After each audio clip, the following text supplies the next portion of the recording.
Saúde da Notícia, segunda edição. Internacional.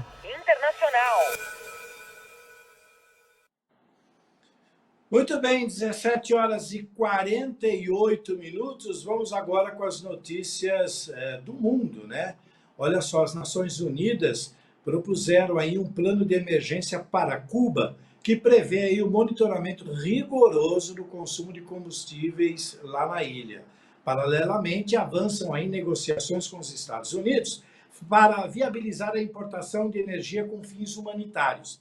Esta medida busca mitigar a crise energética e garantir serviços essenciais à população. A iniciativa marca aí um esforço diplomático para flexibilizar restrições em prol da assistência básica. Vamos acompanhar os detalhes sobre esse assunto na reportagem a seguir de produção da AFP, Agência France Press, direto de Cuba, para a tela do DN2. As Nações Unidas propuseram um plano de emergência para Cuba que inclui o monitoramento do consumo de combustível, em meio a negociações com os Estados Unidos para permitir a importação de energia para fins humanitários.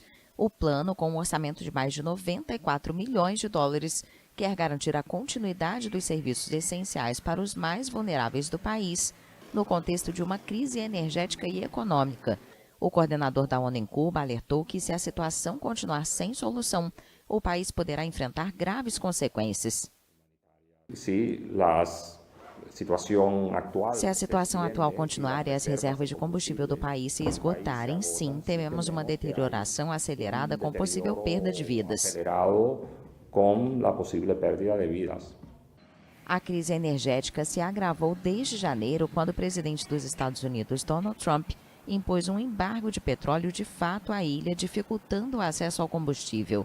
Para mitigar o impacto, a ONU destacou a necessidade de um modelo de rastreabilidade para garantir que cada litro de combustível chegue aos setores mais afetados. Nesse contexto, as negociações entre a ONU e Washington buscam abrir um caminho para a importação de combustível para fins humanitários, mas a implementação do plano de emergência depende da disponibilidade de combustível. Não se trata de uma negociação com o Estado-membro, trata-se de ter um plano de ação transparente, altamente focado e bem fundamentado, com um modelo de rastreabilidade que demonstre para onde vai cada litro de combustível. O presidente cubano, Miguel Díaz-Canel, implementou medidas de emergência, como o racionamento rigoroso de combustível, na tentativa de evitar uma crise ainda maior. Os apagões são frequentes na ilha e a situação se agrava com cortes de energia que podem durar mais de 20 horas. Na semana passada, Cuba sofreu 2 apagões em todo o país, refletindo uma crise energética que afeta milhões de cidadãos. Ainda em nosso giro internacional, olha só, a Associação Europeia de Torcedores de Futebol acionou a Comissão Europeia ontem, terça-feira, contra a FIFA.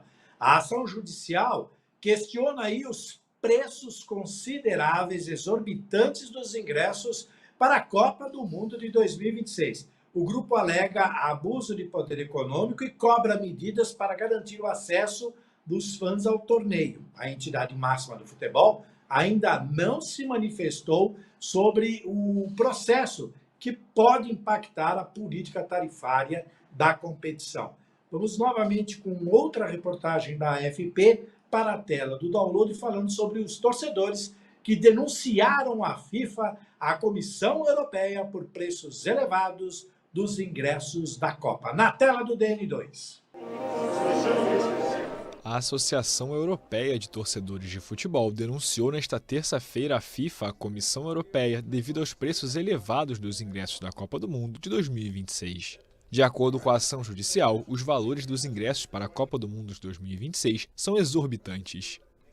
A denúncia também classifica os procedimentos de compra da competição, que será disputada na América do Norte, como obscuros e desleais.